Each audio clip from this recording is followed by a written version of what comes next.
जय हिंद दोस्तों। आज का ये क्लास बायोलॉजी का है और बायोलॉजी में हम लोग पढ़ रहे थे चैप्टर नंबर 2 श्वसन के बारे में। तो इससे पहले वाले वीडियो में आप लोगों को हम श्वसन के बारे में परिभाषा उसका बताए थे, श्वसन कितने प्रकार का होता है ये भी बताए थे, और वायवीय श्वसन अवायवीय श्वसन का डिफिनेशन और गुण हम लोग देख चुके थे। और यदि आप लोग से पूछा जाए कि वायवीय श्वसन और अवायवीय श्वसन में क्या अंतर है, इसका जो यहाँ पर पांच जो गुण दिखाए थे वही पांचों गुणों को लिख देना है, ये आपका अंतर हो जाएगा।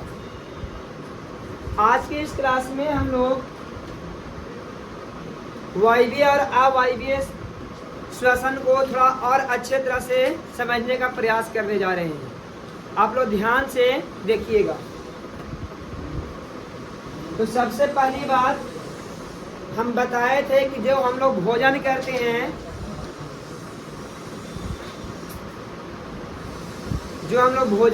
हैं, वह भोजन ग्लूकोज के रूप में हमारे प्रत्येक कोशिकाओं तक पहुंचा हुआ रहता है ना जी।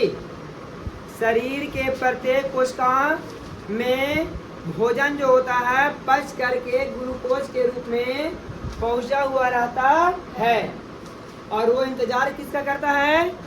ऑक्सीजन का। किसका इंतजार करता है? और जैसे ही ऑक्सीजन उसके संपर्क में जाता है तो उसका होता है विखंडन। क्या होता है? क्या होता है? एक होता है आंशिक विखंडन और एक होता है पूर्णतः विखंडन, है ना। और ग्लूकोज जो होता है से टूट करके पायरुवेट में भी बदल जाता है, और ये पायरुवेट अगर कोशिका द्रव में हुआ तो आंशिक विखंडन हुआ, बाकी जो हुआ सो पायरुवेट बन करके माइटोकॉन्ड्रिया में चला जाता है। कहाँ जाता है? जहाँ ऑक्सीजन जब उसके पास जाता है तो उसको पूर्ण विखंडन करता है, और विखंडन करके CO2 H2O और ATP ऊर्जा का निर्माण करता है 36 गो का, है ना जी। और 4 गो करता कहाँ?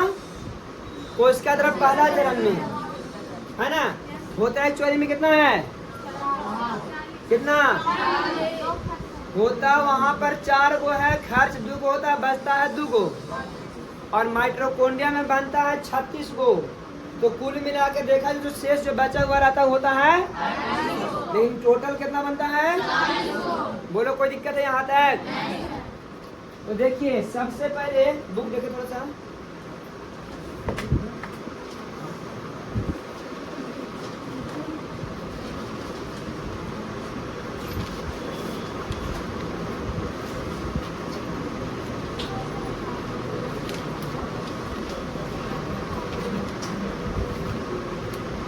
हाँ देखिए, हम क्या बोले?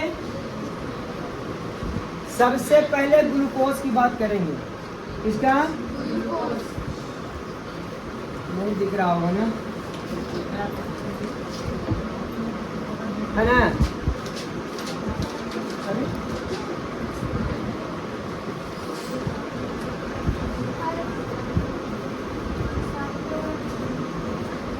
ग्लूकोज जी, अब ग्लूकोज से लिखते हैं ना। देखिए ये ग्लूकोज जो होता है ये पच करके जाता है कोशिका द्रव्य में। कहाँ? कोशिका द्रव्य में। कहाँ जाता है? अब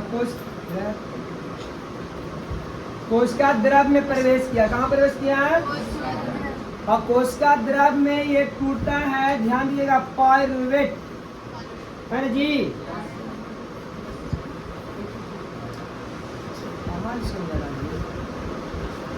नहीं मजाक हो रहा है ना।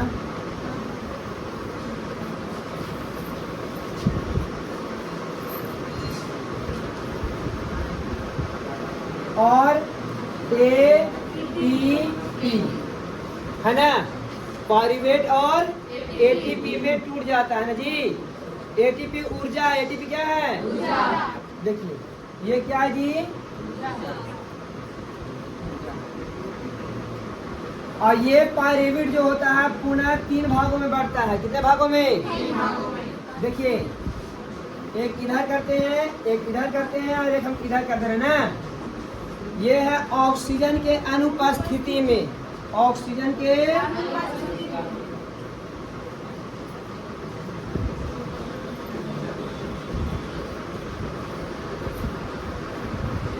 में, और ऑक्सीजन की उपस्थिति में O2 के, ऐसे लिखते हैं, O2 के उपस्थिति में और ऑक्सीजन के अभाव में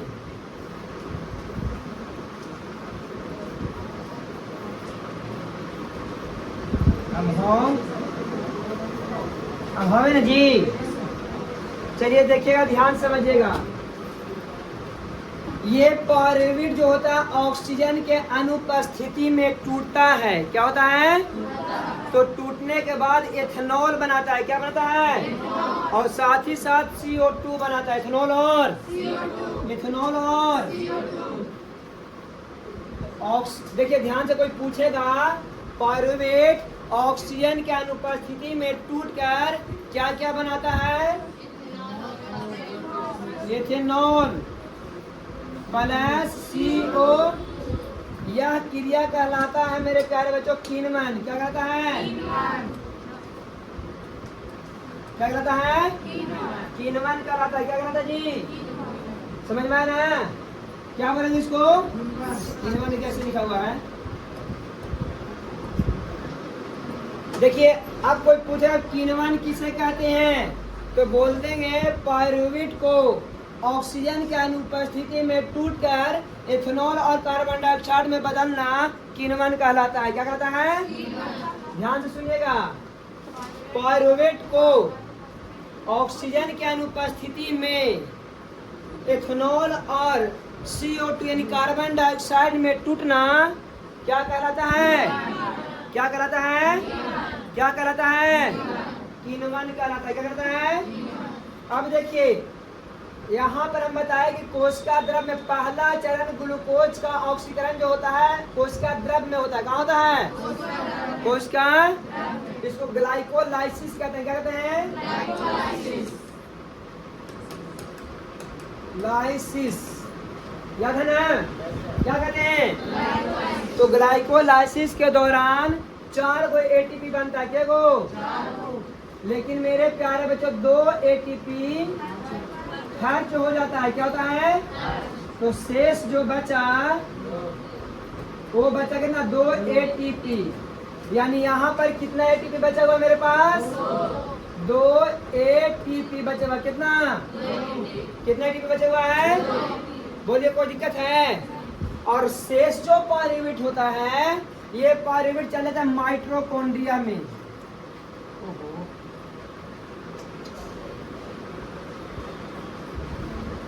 माइटोकॉन्ड्रिया में आता है। कहाँ आता है? पायरुवेट कहाँ गया? अब माइटोकॉन्ड्रिया में जब ऑक्सीजन के अनुपस्थिति में इसका विखंडन होता है, तो विखंडन होने के बाद बनता है CO2 H2O और ऊर्जा लिखते डायरेक्ट। क्या बनता है? ये ऊर्जा के रूप में बनता है 36 गो ATP। यह क्रिया कराता है क्रेब्स चक्र। क्रेब्स चक्र कहलाता है। क्या कहता है? तो आपको ये 2 इम्पोर्टेंट बात हम बताए, वो ग्लाइकोलाइसिस और वो क्रेब्स चक्र ना। क्रेब्स चक्र याद रखना। क्रेब्स क्या होता है? चक्र। ये आपको ऑब्जेक्टिव में पूछ सकता है। ये भी VVI है और ये भी क्या है? अब VVI में कैसा क्वेश्चन पूछेगा? आपसे क्वेश्चन क्या देगा कि बाबू बताओ ग्लाइकोलाइसिस की क्रिया कहाँ संपन्न होती है? कोशिका। कोशिका। ग्लाइकोलाइसिस के द्वारा कितने ATP बनते हैं? खर्च कितने होते हैं? बचते कितने हैं? गुड। अब आपसे बोल दिया जाए कि यहाँ पर पायरुवेट को ऑक्सीजन के अनुपस्थिति में पायरुवेट टूटकर क्या क्या बनाता है? इथेनॉल और इथेनॉल और CO2 में टूटना क्या कहलाता है? क्या कहलाता है? इथेनॉल और CO2 में टूटना क्या कहलाता है? किसका टूटना? पायरुवेट का। किसका टूटना? तो अगर किण्वन का डिफिनेशन आपसे पूछेगा तो बेहिचक नहीं बताइएगा, बताएंगे। देखिए सर, सुनिए क्या होता है। बोलेंगे कि पायरुवेट को ऑक्सीजन के अनुपस्थिति में टूटकर इथेनॉल और CO2 में बदलना ही किण्वन कहलाता है। क्या कहलाता है? आगे यहाँ तक समझ में? फिर यहाँ वाली बात समझिएगा आप लोग और ध्यान से समझिएगा। बोलता है कि पायरुवेट फिर जो शेष बचा हुआ था पायरुवेट, ये पायरुवेट कहाँ था? है माइट्रो और माइट्रोकोंड्रिया में जब हम लोग सांस लेते हैं तो वायु के माध्यम से फेफड़ा से जाता है ऑक्सीजन। फेफड़ा तक तो वायु ना आता है जी, और फेफड़ा के अंदर क्या आता है? ऑक्सीजन। और यही ऑक्सीजन पायरुवेट को तोड़ करके CO2 H2O और ऊर्जा में कन्वर्ट करता है। ऊर्जा के रूप में आता है ATP। ATP का पूरा नाम है एडिनोसाइन ट्राइफॉस्फेट। एडिनोसाइन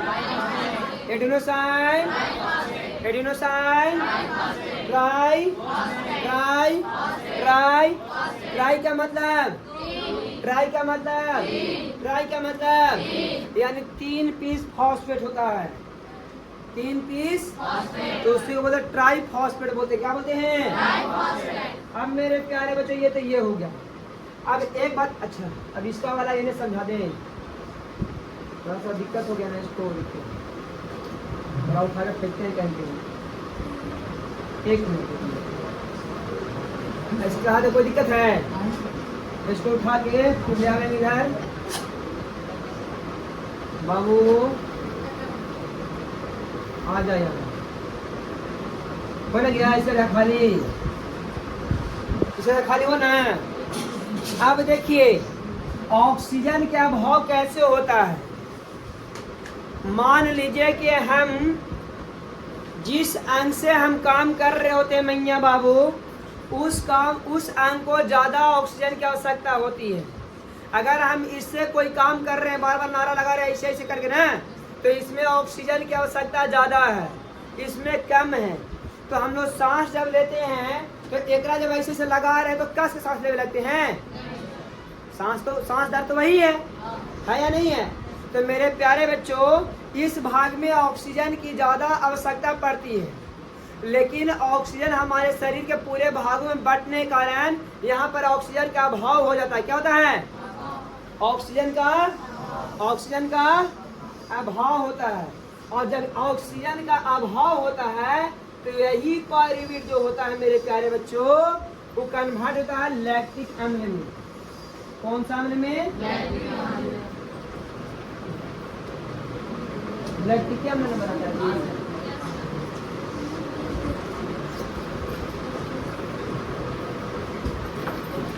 लैक्टिक अम्ल में कन्वर्ट हो जाता है। और जब लैक्टिक अम्ल में कन्वर्ट हो जाता है तो इससे क्या होता है मालूम है?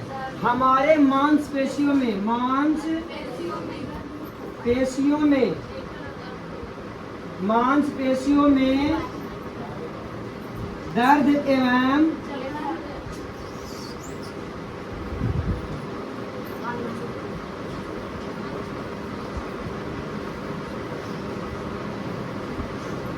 दर्द एवं ऐंठन महसूस होने लगता है। समझ में आया? अब यहाँ पर एक ये बहुत ही बार क्वेश्चन पूछा गया है, किण्वन भी बहुत बार पूछा गया है। यानी इसमें देखा है तो सब के सब क्या है? भी आई है। सब के सब अपने आप में क्या है? सब अपने आप में क्या है? तो मेरे प्यारे बच्चों, सबको आपको रखना है। थोड़ा सा छोटा छोटा कर दे रहे ना, बाकी सब अट जाए।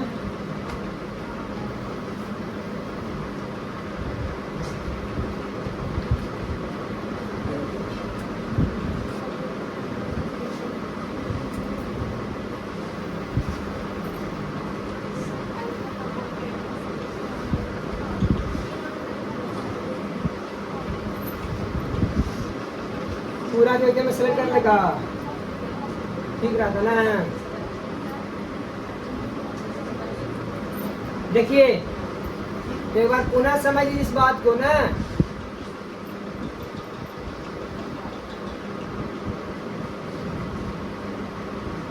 सवाल आ गया।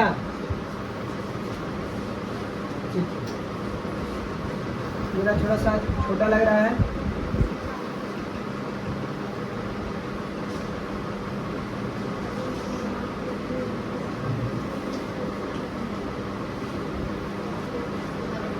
ठीक है हाँ?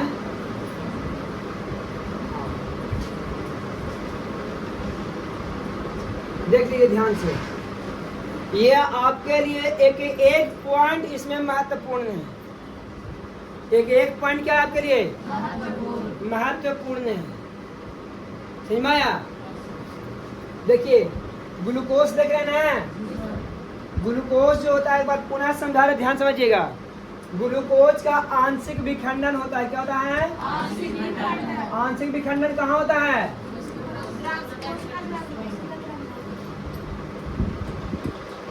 कहाँ होता है? तो इसके द्वारा पायरुवेट और एटीपी बनता है। ये एटीपी 4 को बनता है। क्या बनता है? जिसमें 2 को खर्चा हो करके और शेष कितना बचता है? कोई दिक्कत?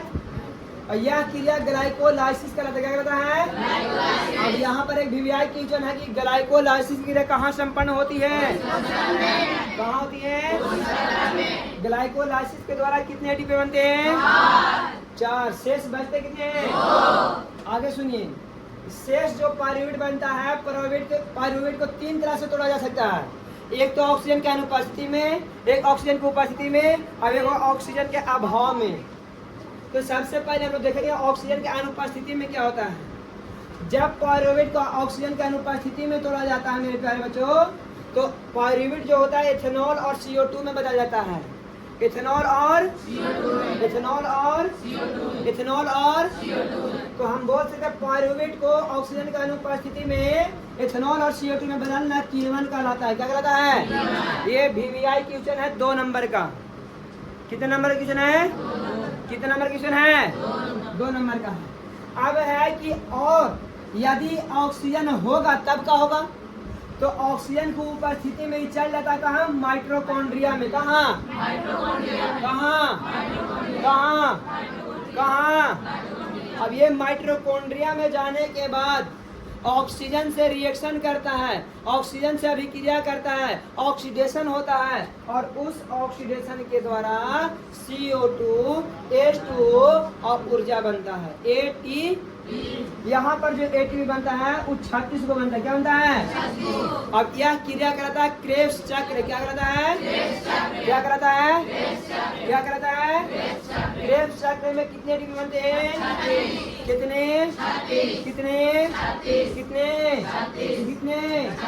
उसके बाद है सर, अगर ऑक्सीजन का अभाव हो जाए, मैंने ऑक्सीजन है भी लेकिन कम है, अभाव किसको कहते हैं? कम मात्रा में रहे, कम मात्रा में रहे उसको क्या बोलते हैं? अभाव। अगर ऑक्सीजन का अभाव हो जाए तब क्या होगा?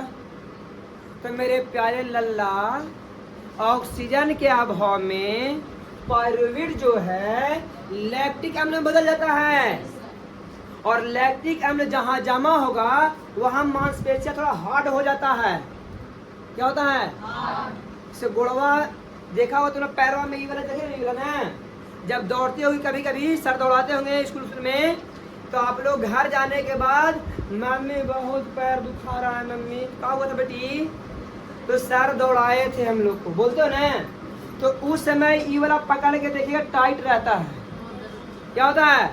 वो टाइट इसलिए हुआ कि वहाँ पर ऑक्सीजन की कमी हो गई थी, ऑक्सीजन की, और यहाँ पर के जितने भी कोशिका था ना, वो कोशिका में पायरुवेट पहुंचा था, लेकिन पायरुवेट को जितना मात्रा में ऑक्सीजन चाहिए था वो ऑक्सीजन नहीं मिलता है। ऑक्सीजन और जब ऑक्सीजन नहीं मिलता है तो यही कन्वर्ट लैक्टिक अम्ल में, कोची में, और ये लैक्टिक अम्ल हमारे मांसपेशियों को जकड़ देता है, जिससे दर्द और ऐंठन होना शुरू हो जाता है ना। और शाम में बहुत चिल्लाते हैं, मम्मी बहुत पैर दर्द दे रहा, आज पढ़े के मन नहीं कर रहा है। करते हो ना जी। तो ये मांसपेशियों में दर्द में ऐंठन होने लगता है। ये आपको ये भी वीवीआई है। वीवीआई इसमें क्या क्वेश्चन पूछेगा, ध्यान सुनिएगा। तीनों में ऑब्जेक्टिव क्वेश्चन है, एग्जाम में तो सब्जेक्टिव है, बाकी दोनों तीनों में क्या, इहो में सब्जेक्टिव है। ये सब्जेक्टिव पूछता है, ये सब्जेक्टिव पूछता है, ये आपको ऑब्जेक्टिव पूछेगा, ये आपको ऑब्जेक्टिव पूछेगा। समझ में आ रहा है आप लोग को है? ये भी ऑब्जेक्टिव पूछता है। लेकिन इतना चीज बता दे रहे हैं, और क्या कर सकते हैं। अब कई सारी सब्जेक्टिव में कैसा क्वेश्चन पूछता है, तो क्वेश्चन ये पूछता है कि हमारे मांसपेशियों अधिक दौड़ने या काम करने पर मांसपेशियों में दर्द क्यों होता है। तो उसका आंसर देंगे। देखिए आंसर यहाँ लिखा हुआ है, बस आप लोग को खोजना है। बोलेंगे सर जब हमारे शरीर में, जब हम काम कर रहे होते हैं, दौड़ रहे होते हैं, तो हमारे शरीर में ऑक्सीजन की अभाव हो जाती है, जिसके कारण कोशिका में मौजूद पायरुवेट अम्ल लैक्टिक अम्ल में बदल जाता है और हमारे मांसपेशियों में दर्द एवं ऐंठन होना शुरू हो जाता है। तो ये 2 नंबर का क्वेश्चन बन गया कि नहीं बन गया। अब है यहाँ पर का सब्जेक्टिव क्वेश्चन। बोलेगा किण्वन क्या है, किण्वन किसे कहते हैं। तो बोलेंगे हम लोग पायरुवेट को ऑक्सीजन के अनुपस्थिति में एथेनॉल और CO2 में बदलना किण्वन कहलाता है। ये भी 2 नंबर क्वेश्चन हो गया, कोई डाउट। अब ऑब्जेक्टिव वाला चलिए। ऑब्जेक्टिव पूछेगा कि ग्लाइकोलाइसिस की क्रिया कहाँ संपन्न होती है। कोशिका, कोशिका, कोशिका, कोशिका क्या होता है, ग्लाइको। अब यहाँ पर ऑब्जेक्टिव क्या पूछेगा कि बताओ बच्चा कि क्रेब्स चक्र क्रिया कहाँ होती है। क्रेब्स चक्र क्रिया संपन्न कहाँ होती है।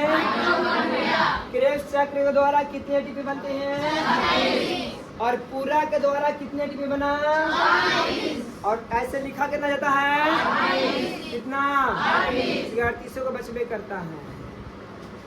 समझ में आया।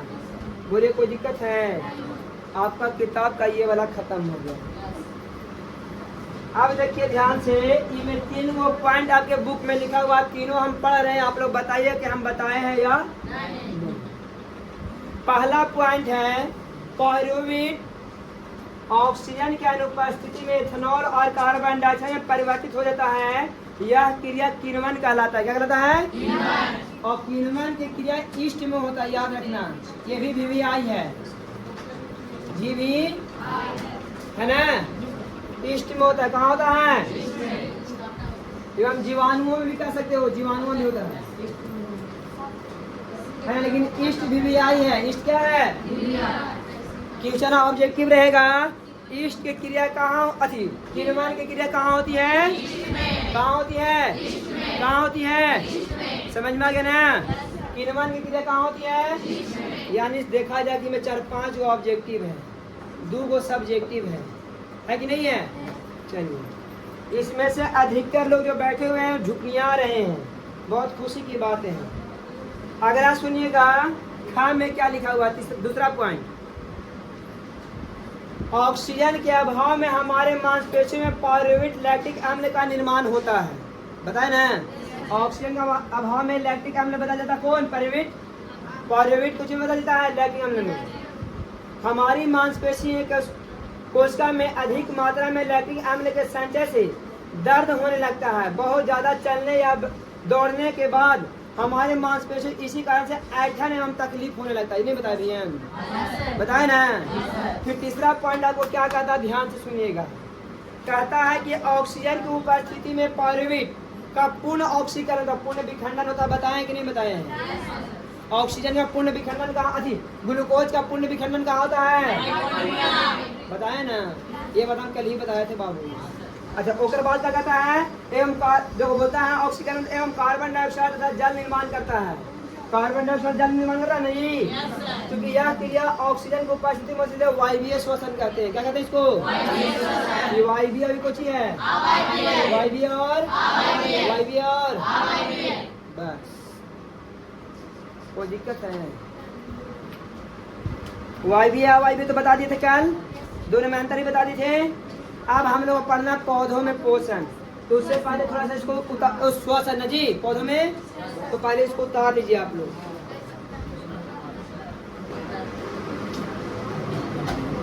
अब